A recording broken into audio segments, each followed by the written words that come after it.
Здравствуйте, уважаемые зрители. В эфире очередной выпуск редколлегии. Здесь мы собрались сегодня, чтобы обсудить то, что на самом деле происходит. Тема нашего сегодняшнего эфира, можно сказать, это «Туман войны. Мифы и реальность». У нас в студии здесь Владислав Донлонов, главный редактор журнала «Полярная звезда», Анна Лебединская, журналист, Илья Делеграсов, участник боевых действий, солдат, разведчик, Николай Борисов, спецкорреспондент Якутского Саха-информационного агентства. Но мы вообще много же видим то, что происходит. У нас всякие украинские фейки идут и так далее, да, о том, что я вот так смотрю различные, и в том числе их СМИ тоже смотрю, что они там пишут и показывают, да. В том числе там бывают такие вещи, что видео было там, якобы танкистам раздали ржавые автоматы, да. Ну, все мы понимаем, что вот этого добра-то у нас на самом деле много. О том, что не хватает того, сего. Вот. Ну и вообще вот проблема в том, что многие люди не знают, что там за порогом военкомата. Вот порог военкомата, дверь открылась, да, человек зашел, и больше всего людей пугает неизвестность. Так называемый, кто играл в стратегии, да, знает туман войны, да, темнота. А что там? Для того, чтобы людям понимать, что это тоже там идет работа, она сложная, но это работа. О том, что как там происходит, все равно есть, наверное, минуты какого-то отдыха, о чем люди думают, вот, о том, значит, в конце концов, как там, говорится, быт обстоит, да, как там можно приготовить, не можно, кто-то готовит и так далее. Ну, все эти моменты, вот, хотелось бы на эту тему переговорить, но вот, ну, Николай был на Донбассе, в принципе, видел, как там люди, да, ну, как под обстрелами простые люди живут, да, тоже они при этом живут и привыкают при этом. Ну там сложно назвать это все привычкой, потому что к такому-то привыкнуть фактически невозможно. Это опять же постоянный психологический стресс. Ну и одна из основных, конечно, проблем, да, это вот нам здесь, как бы в мирное время, кажется, что чего-то там не хватает, это как-то критично, а у них просто бытовых, прямо основных вещей не хватает.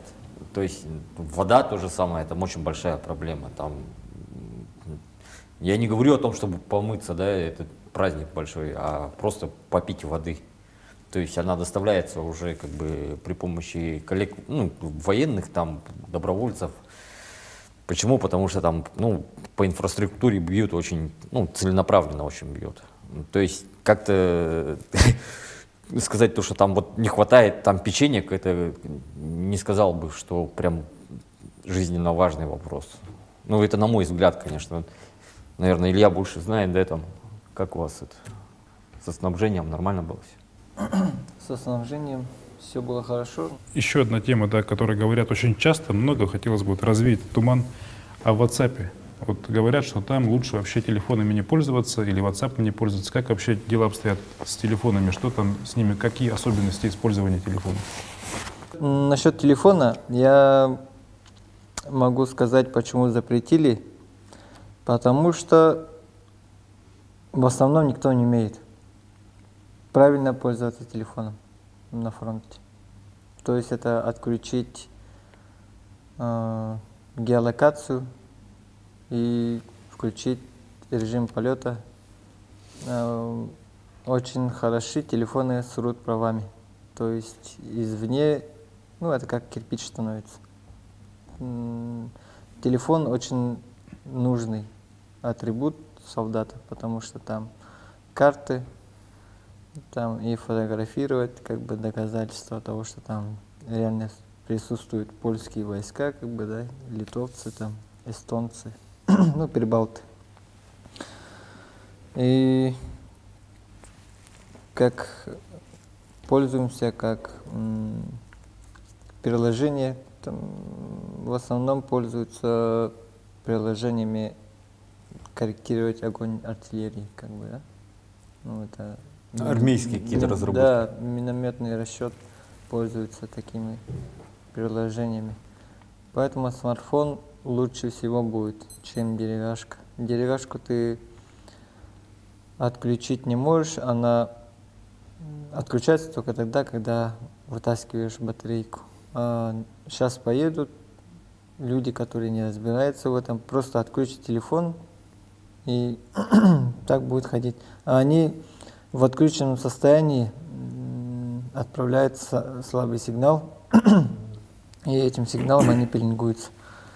У них со стороны Запада оснащены рэбы, ну, радиоэлектронная борьба, очень хорошо, поэтому... Где скопление туда может прилететь? Не только скопление. Вот мы ходили в разведку, парень один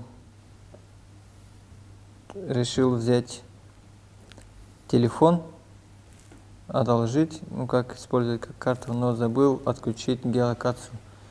И по нам прилетело как бы 15 снарядов по одному телефону, как бы. Ну, жестко, То есть прямо четко вычисляют, да, где находится, и туда целенаправленно направляют. Телефон в свободном режиме, она отправляет сигналы, и вокруг периметра там могут стоять антенны. В расстоянии порядка там 7 километров, 5 километров и, допустим, 6 километров. И относительно до расстояния от телефона, от источника сигнала до первого рэба, ну там 6 километров, да, и до второго там 9 километров. Ну так и вычисляется, то есть, понимаете, да? Она не прям точно там делает, а как бы приблизительно, то есть, и они туда прям ложат. В этот квадрат. Как в этой среде живут, ну, мирные люди? Они там есть, нет или полностью эвакуировались? Мирные жители есть, но в основном это люди пожилого возраста. Пожилого возраста есть и молодые, но их мало. Есть женщины, которые хоть как-то пытаются там помочь, едой, водой, колодцы свои предоставляют.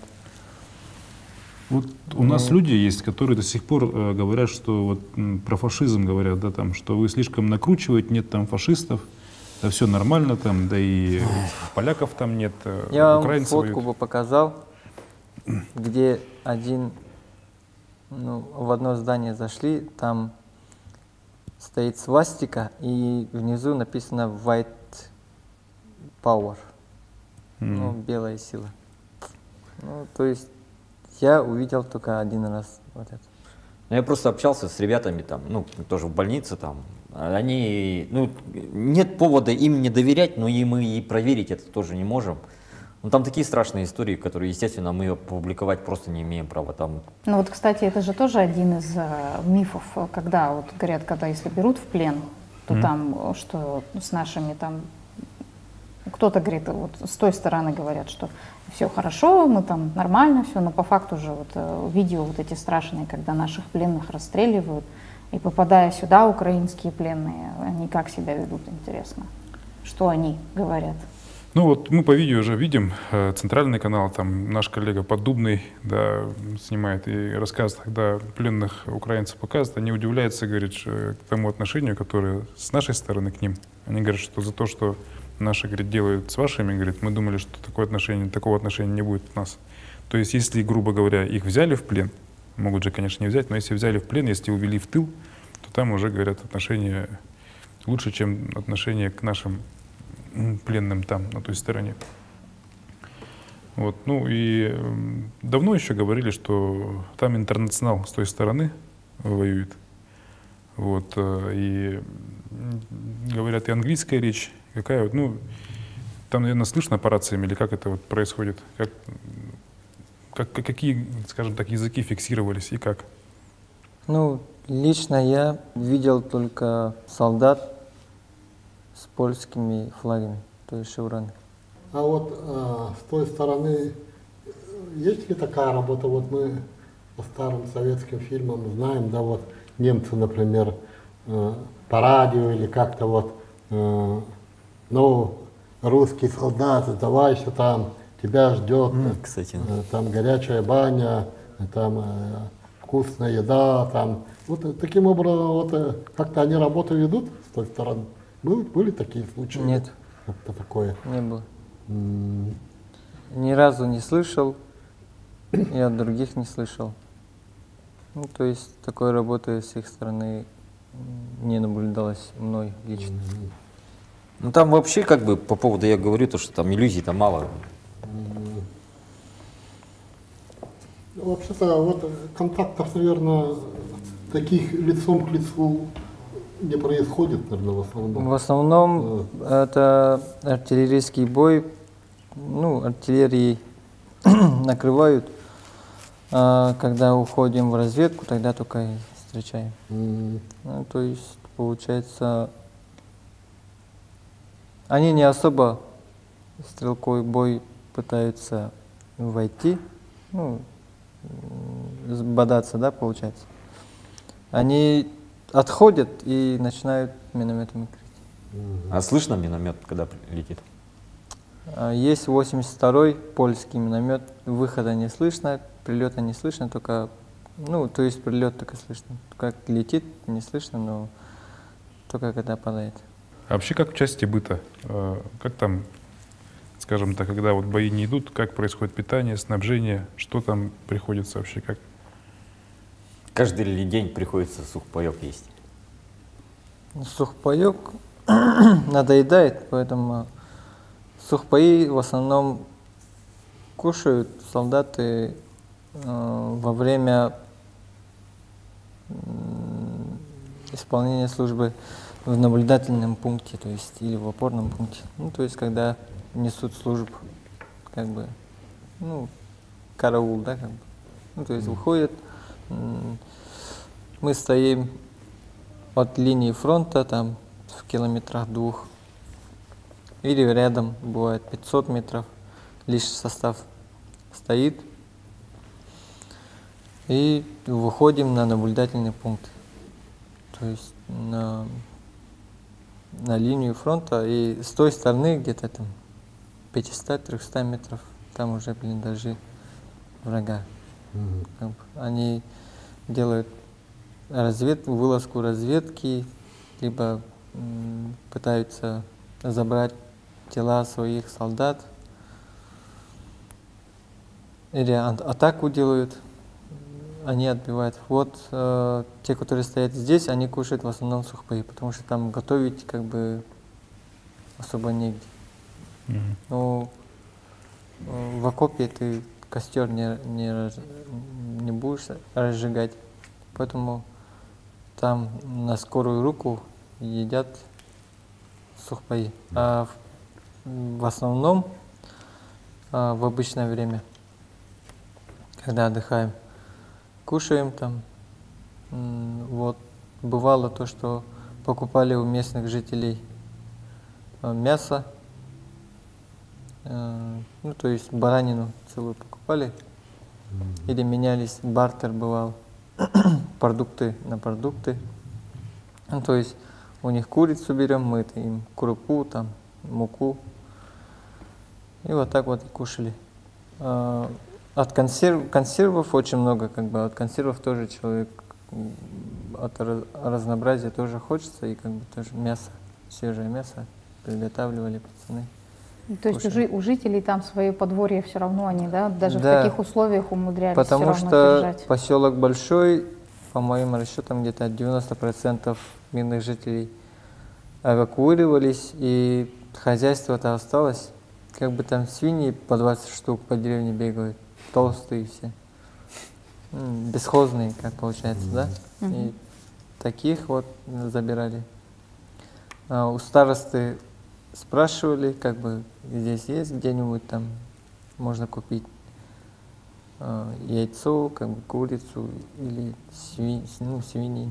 Старосты там разрешали иногда брать, иногда направляли к бабушке.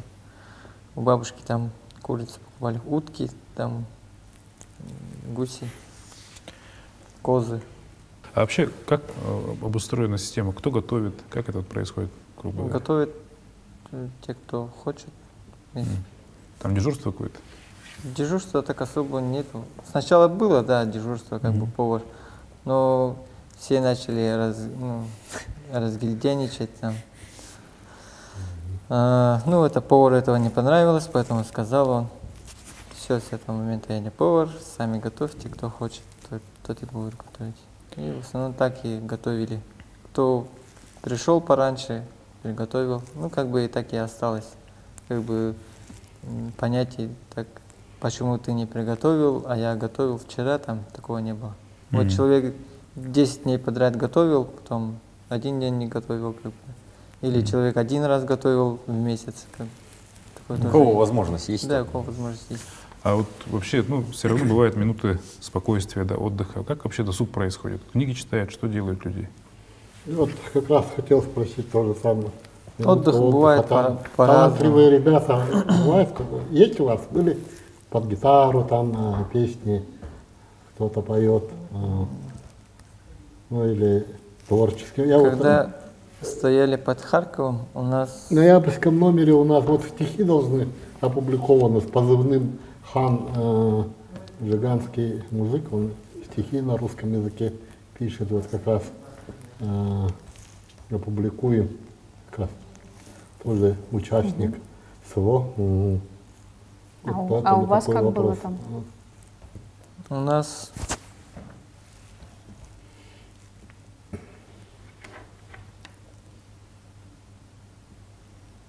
Телефона нельзя, тогда что еще можно делать? Телефон был. Почему? У нас были в телефонах из Телеграма качали сериалы там, когда были в Тулу. И друг другу перекидывали через шариит. Смотрели, в карты играли, в шахматы. А гитара была у кого-то? Гитара была у нас только один раз, это было в сентябре. Куда отправляли. Ну, то есть вот для досуга тоже имеет смысл ребятам что-нибудь отправить, наверное. Если там, ну, то, как ты сказал, то что... Карты. Карты. Больше ничего не надо. Карты, да? Карты, все. А как происходит связь с родными? Ну, Связь с родными, когда в передке стоим, никто не выходит на связь. Это табу. мгм. Потому что выходит на связь и этим поставляют лишний состав. Ну, там со связью вообще проблем. Да, никто не выходит. Есть луганские симки, когда мы стояли в Харьковской области, ловила луганская антенна. Ну, то есть Мгм. мы вот подъезжали, передок осталось там 10 километров, мы включили, там она ловила. Мгм. Там кусками же. Если вышка стоит, такой, ну, вроде бы казалось лес, там ловит, а рядом поселок стоит, там никакой связи вообще нет. Симка называется Лугаком. Там, помните, раньше в 2000-х годах такие карточки продавались, пополняшки. И по этому коду смс отправляешь, ну, то ли запрос, и заходит. Вот такие вот карточки продаются там. То есть там до сих пор такое, да, да, как у нас здесь было вообще там? по 100 рублей, по 200 рублей там. И вот заметил то, что... еще, кстати, про связь, да. Связь выходит с родными, когда только в тылу. Николай, почему нельзя было вот с WhatsApp общаться-то? Ну, WhatsApp, он считается у нас как бы иноагентом, а с Телеграма нормально. Почему-то такой вот миф входит. Ну, просто... имеется в виду, он то ли геолокацию выдает, то ли что-то. Но сказали там, короче, WhatsApp не пользоваться. Почему? Да, может, государственным, вот, Да. ну, например, журналистам, да, там надо будет предостерегаться и пользоваться Телеграмом. А вот обычным солдатам, которым там позвонить маме, узнать, как у него дела, здоровье, это особо, я думаю, врагам неинтересно, как бы, да, послушать. И там уже предупреждают не говорить, где вы находитесь. Ну, это вообще нельзя, конечно. Да, что вы делаете, что будете делать там. В основном, ну, я отправлял чисто смс, я не говорил по телефону. Я отправлял чисто смс родным. Жив-здоров, ваш Илья. Все. 3 слова просто. Ну, в основном так и все отправляли. Ну, главное, чтобы родные знали, да? Вот, Да. чтобы хотя бы 3-4 слова именно с твоего Ну, номера, это да, да, это пришли. такое. Как нужно людям вести себя в тылу, чтобы там вам было спокойно? Да. В Тулу это здесь в России? Здесь, да? да, Да. на родине. вести себя, как подобает, надо мудро, потому что Россия сейчас находится в сложном, как сказать, сложный период сейчас. Потом, конечно, будет все хорошо, и вот тогда все будут говорить: да я там поддерживал это, то, да я там в Казахстане никогда не был, там туда-сюда. У меня знакомые в Казахстане сейчас. Ну, Я им шутку отправляю в Инстаграм, пишу: пацаны, нужно подкрепление, давайте к нам. Вообще, в историческом плане, да, создание вот отряда Ботор, наверное, можно сравнить с созданием национальной военной школы, вот, довоенный период у нас в республике, да. Это такая легендарная была школа, которая подготавливала младших офицеров, и они очень достойно тебя показали Великую Отечественную войну. И вот участников нашего вот отряда Ботор, наверное, можно вот, так, как я сказал, в историческом плане сравнить. Ну, вот эта инициатива вообще, вот это. До рефлексии-то время еще пока да, не дошло, наверное. Сейчас нужно это. Ну вот, кстати, Владислав говорит вот о подготовке, да, то есть на полигоне, когда ты на полигоне находишься, это же все-таки одно, да, то есть, ну, как сказать, вот это вот обучение все равно какое-то у вас было, да, Конечно. перед началом? Да. Не сразу же вот забрали из Якутии, привезли и сразу в бой, так же не было? Как у вас вот это вот было? ТСП проходит в условиях городского типа. Я им пытаюсь там объяснить, надо делать так, локти вот так, например, двигаться так. Они говорят: что ты меня учишь, сынок? Я с 3 лет на охоту хожу, 1000 лет на охоту хожу, там с 30 километров там добываю дичь, как бы, да? Ну, говорят так, то что не учи меня, как воевать, я сам разберусь. Заехали в Харьков, и начались первые проблемы. Это насчет, ну, человек не знает, да, то, что война это страшно. И как бы у нас и были такие, которые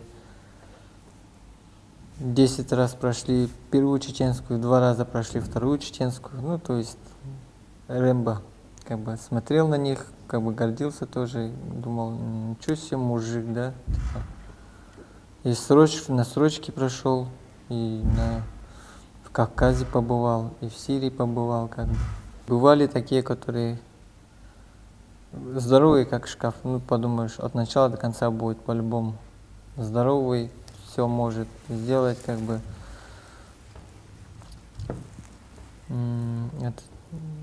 Все может терпеть, любого может уложить, как бы. А как оказалось, духа вот мизинец получается. А есть маленькие пацаны, которых смотришь, и худой кашляют, да? Маленькие пацаны такие, прям, ну, дух вот, прям с кулак у них. Ну, там, как оказалось, все наоборот, как бы. Думаешь, что этот человек продержится, он не до конца. А думаешь, что вот этот не продержится, он со мной на ДМБ приехал. Тоже о чем миф, да? Украинский причем, да, что наши войска бесчинствуют, ведут себя разгильдяйски, там чуть ли там убивают и так далее, так далее. Что с дисциплиной? Какой инструктаж? С дисциплиной очень все строго. Вот, потому что перерекаться командиру нельзя, сразу отсылают. Пьянки-буянки нельзя, как только происходят пьянки, об этом тут же узнают командиры и сразу улетают домой. С дисциплиной все очень хорошо, как бы. Там даже слишком строго, как бы. Потому что это армия. В армии без дисциплины никак. А как вот было, ну, то есть, когда первый раз вот попадали уже в зону боевых действий, как вот привыкнуть к обстрелу? Или к этому вообще невозможно привыкнуть? Вот вы говорили, что там не слышно, например, выстрела, да, слышно, как просто летит и прилет. А как вообще можно ли привыкнуть к тому, что над тобой постоянно что-то летает? Ну, не знаю, люди разные. Некоторые не привыкают, до сих пор шарахаются там. Например, телефон упал, они вздрагивают. Некоторые сидят под обстрелом, кушают. Вот так вот. Просто как бы все надоедает, как бы, да. Постоянные обстрелы там. Не то, что привычка. Как бы ты уже знаешь, куда летит снаряд, как бы. Он уже пролетает. Какой снаряд летит, ты уже знаешь. Большой, маленький, 82-й, 120-й, там, 152-й, ты уже знаешь.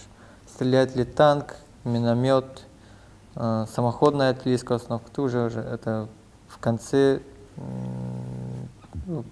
порядка 2 месяца тебе надо там пробыть, и ты все уже по опыту будешь знать. Уже на слух, И, да, на слух определяется, да? Да, на слух определяется. А вот привыкнуть к тому, что рядом с тобой падает снаряд, этому невозможно привыкнуть, потому что лежишь и прям зубами, руками землю держишь. Как бы максимально надо быть низким, чтобы разлет осколков в тебя не попал, потому что это как лотерея. Снаряд разорвался в метрах 250-200, да, и человеку попал в голову.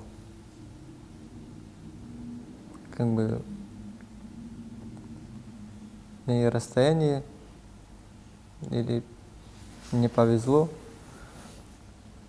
А бывает так, что в 25 метрах разрывается рядом с тобой снаряд, а ты стоишь, и на тебе только один осколок, маленький причем.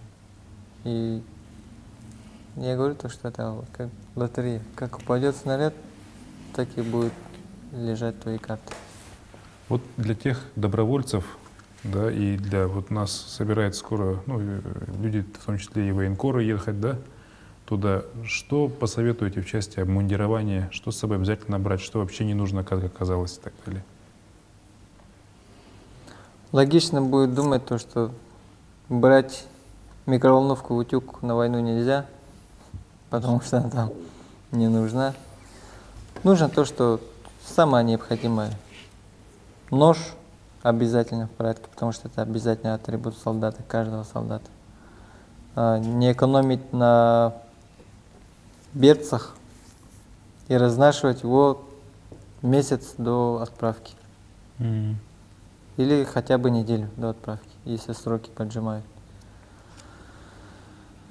Потому что мозоли надоедают, и они гноятся. И пускай не экономят на рюкзаке, потому что пацаны брали рюкзаки китайские, у них рвались лямки от перегруза, ну то есть от веса. Брать фонарики от зажигалки, потому что они маленькие. Большой налобный фонарик вообще не берите, или берите, но как бы... В блиндаже. Да, в блиндаже или в этом, в подвале чисто использовать. На улице нельзя, потому что дрон вас увидит, и вы этим подставите своих товарищей. Зажигалка с маленьким фонариком. Как бы рукой чуть-чуть, ну, пальцем чуть-чуть прикрываешь фонарик. И мы проверяли, и специально делали эксперимент. Ночью подняли коптер. Ну, так, не ночью прям, а вечером. И фонарик большой, он прям хорошо видно. И фонарик от зажигалки, там вообще практически ничего не видно. Берите зажигалки, которые как реактивный, не прям не пламя, а как реактивный. Ну, то есть турбо С крышечкой, да. С крышечкой. Неважно. С нагнетанием. Потому что пламя, она освечивает, прям хорошо освечивает, а турбо, она не очень освечивает. И старайтесь не курить во время службы. Ну, то есть на посту, да? Потому что с теплака очень хорошо видно курящего человека. Ну, оттуда же пошло как раз с большой войны, Да. что третий Прям- не подходит. Да, я только Да. хотела сказать. Да. Курить, если даже курить, то прикрывайся. У вас там будет окоп, и сидите прямо на окопе и курите на корточках, прикрывая рукой сигарету. Вам обязательно надо будет термобелье качественное. Китайскую шелуху не берите, потому что она будет прям впитывать ваш пот, и, повторюсь, вам там мыться практически негде будет. Берите качественную трекинговые носки, качественное нательное белье, нижнее белье, и на обмундировании, ну то есть на костюме тоже пытайтесь не экономить. Ветровлагозащита обязательно, это зимой. Ладно, там у нас летом было. Мы попадали под дождь, замерзали. Ну, было холодно, конечно, но под день мы засыхали. А вот сейчас будут дожди, как бы, да, там до сих пор снега нету. Снега нету, и зимой будет снег с дождем, и как бы не экономьте. Прям вообще не экономьте. То, что экономите, это для вас плохо будет, потому что заболевший солдат, он практически не солдат. То есть это миф, то, что на фронте люди не болеют? Не болеют? А что, есть такой миф? Да, есть миф, что человек мобилизуется иммунитет во время сложных ситуаций, и он не болеет. Есть такой миф. Ну, там Ну, недоедание, антисанитария, как это не Может быть, болезнь? я один раз болел. Мне в санчасти сделали раствор переливания, и сразу хорошо. Так я 2 дня ходил с температурой, говорил, что все в порядке. Посмотрели то, что я хожу унылый там. Ну-ка, солдат, иди-ка сюда, мы тебе сейчас подлечим. Не тепловизором, нет? Тоже говорят, проверяют температуру. Ну, то есть все равно обращает внимание командование на состояние Конечно, солдат, да? Потому что особо жаловаться там, как бы пацаны не поймут. Там у меня нога затерлась, там рука болит, там что-то такое. Ну, это, наверное, наше воспитание, как бы, да, деревенское. Как бы жаловаться — это как бы грех. И вот когда у меня осколок был, в госпиталь приехал, например, мне сказали госпитализироваться. Я говорю, как госпитализироваться? У меня там пацаны, что, из-за маленького осколка меня госпитализируют? Да, конечно, всех госпитализируем. Отправляем в госпиталь, там, лечитесь, потом встаете строить. Я говорю, сколько это продлится? Он говорит, да, в принципе, не очень долго. А есть другой вариант, говорю. Да, есть, как бы, можешь отказаться добровольно от госпитализации. Давай, сразу написал, добровольно отказываться от госпитализации. Мне осколок вытащили, и все, как бы я пошел. А осколок, он попал в правый коленный сустав, слепое осколочное ранение мягких тканей. Он зашел в сустав, и когда шагал, он в суставе, он там хрустел. Ну, то есть катался между суставов и куда-то потом пропал. Ну, вот. А там жаловаться особо, смотрю, там человек без ноги лежит, там у другого там руки нету, другой сидит с тяжелой контузией, 4-й привозят без ноги, ну без ног обеих. Ну там мне даже было стыдно, то что я пришел сюда, как бы сам мог подлечиться. Вытащить осколок, поставить лейкопластырь, да? Да. Ну, по крайней мере, вот, я думаю, несколько мифов мы развеяли. Да, конечно, это нашего всего времени не хватит эту тему обсуждать. Интересных моментов много. Поняли, что тем ребятам, которые собираются туда ехать, что нужно с собой брать, как себя вести. Вообще, вот, насчет как бы одной из таких последних моментов, да, вот касаемо как раз санитарной части, да, как там специалисты, как врачи, как они относятся к солдатам, какое отношение вообще у людей там?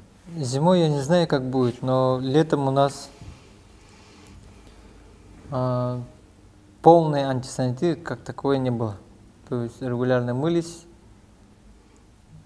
время попадалось, мылись, и даже баньку растопили там в тылу. Мужики приехали отдыхать немного, отдохнули, баньки помылись. В принципе, да, хорошо относятся. У кого-то там, может, ноги затерлись, там, лейкопластырь подлечить.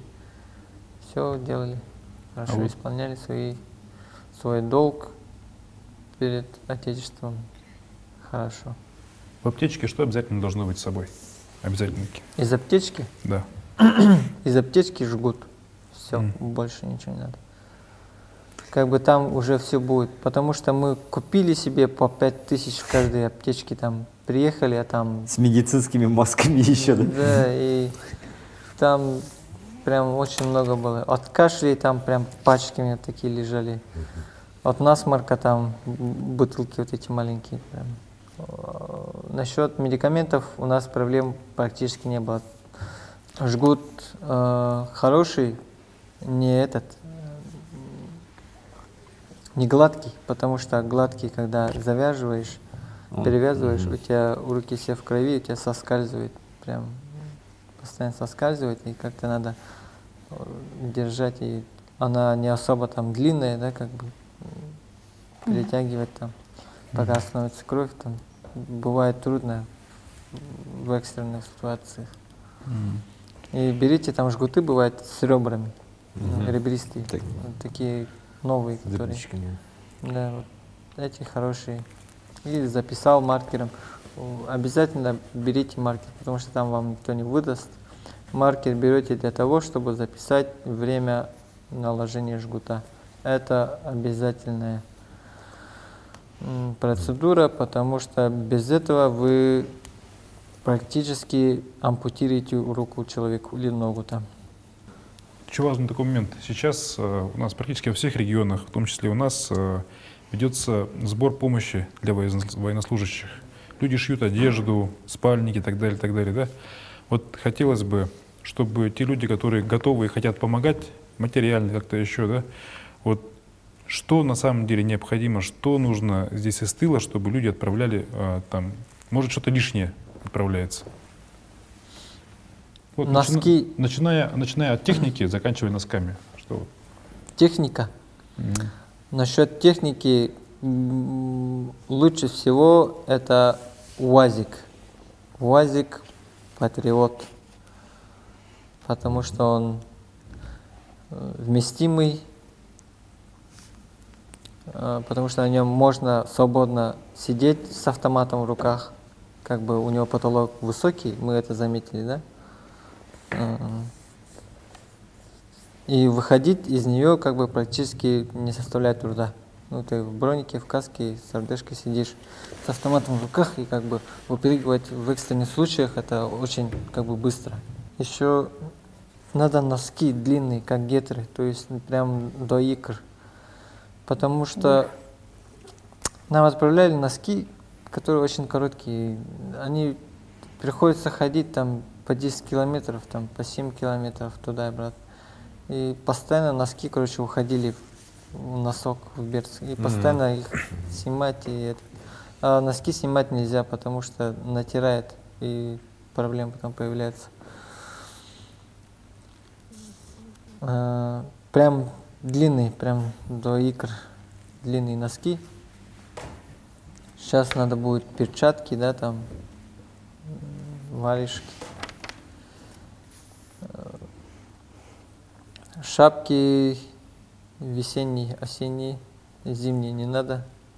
потому что там не особо температура, там холодная. Надо будет капюшон закинуть солдат и будет сидеть. Как говорится, держи голову в холоде, брюхо в голоде, ноги в тепле. Ноги обязательно в тепле, потому что с ногами, когда у человека проблемы, тот уже сам себя деморализовал, получается. Потому что мы ходили по 10 километров, у нас ноги прям в хорошем состоянии были. Пацаны, которые прошлись там 2 километра, и у них ноги затерлись, а те вообще уже уставшие. Еще посоветую купить маленький рюкзак, качественный. Прям про качество никогда не забывайте. На войне первым делом это качество, потому что экономить нельзя. Ну что ж, дорогие друзья, я думаю, что насколько могли за такое короткое время мы смогли, значит, все вместе с Ильей раскрыть хотя бы часть каких-то таких вещей, что там на самом деле происходит, для понимания для тех, кто собирается помогать, чем помогать, что-то мы раскрыли, какую-то пользу сегодня мы принесли. Хотелось бы, значит, от всех нас поблагодарить тех, кто сегодня находится там, на передовой, те, кто защищают наши интересы в этой войне. Ну и пожелать, чтобы скорее закончилась победой. Я думаю, что, как всегда, Россия не проигрывает, Россия всегда побеждает. Победа будет за нами. Хорошего дня, хорошей недели. Спасибо вам.